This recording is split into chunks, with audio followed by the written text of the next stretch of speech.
Okay. Hello and welcome everyone, and welcome to second part of accounts and records under GST. Question number 2.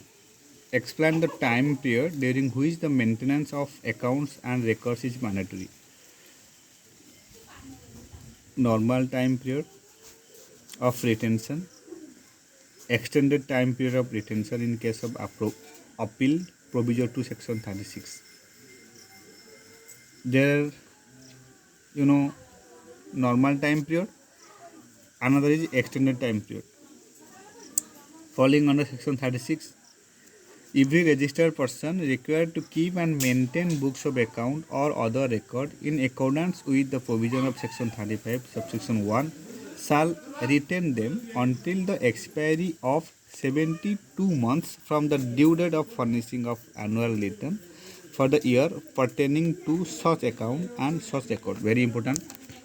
You just need to remember that every registered person required to keep and maintain books of account or other records in accordance with the provisions of section 35 subsection 1 shall retain them until the expiry of 72 months from the due date of furnishing of annual return for the year pertaining to such accounts and such records.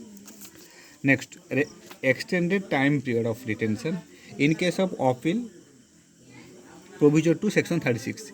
If a registered person who is a party to an appeal or revision or any other proceedings before any appellate authority or revisional authority or appellate court, tribunal court, whether filed by revisional authority or appellate tribunal or court, whether filed by him or by commissioner or is under investigation for an offence, then he shall retain the books of account and other records pertaining to the subject matter of such appeal or revision or proceedings or investigation for a period of 1 year after final disposal of such appeal or revision or proceedings or investigation, or for the period specified above, that is 72 months, whichever is later. Clear? So next question, is there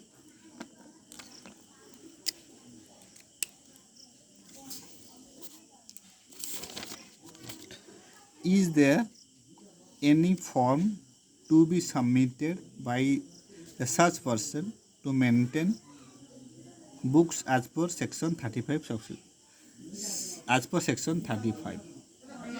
Yes, as per CGST Act, Accounts and Record Rule 2017, owner operator of warehouse or godowns or any other place used for storage of goods, and if not registered, is required to submit the details regarding his business electronically on the common portal in form GST ENR 1, either directly or through a facilitation center notified by the commissioner, and upon validation of the details furnished, a unique enrollment number shall be generated and communicated to the said person. So clear? Now we go to next question. Explain the concept of electronic way bill. What are the concept of electronic way bill? Answer: obligation of person in charge of conveyance. Obligation of persons in charge of conveyance, section 68 subsection 1. Validation of documents, section 68 subsection 2. Obligation to produce the documents, section 68 subsection 68 subsection 3. Then information to be furnished prior to commencement of movement of goods and generation of e-way bill, Rule 138 of CGST Act, Rule 2017. Okay. So first point, obligation of person in charge of conveyance, section 68 subsection 1. The government may require the person in charge of a conveyance carrying any consignment of goods of value exceeding such amount as may be specified to carry with him such documents and such devices as may be prescribed. The validation of documents, section 68 subsection 2. The details of documents required to be carried under subsection 1 shall be validated in such manner as may be prescribed. Next point, obligation to produce the documents. Section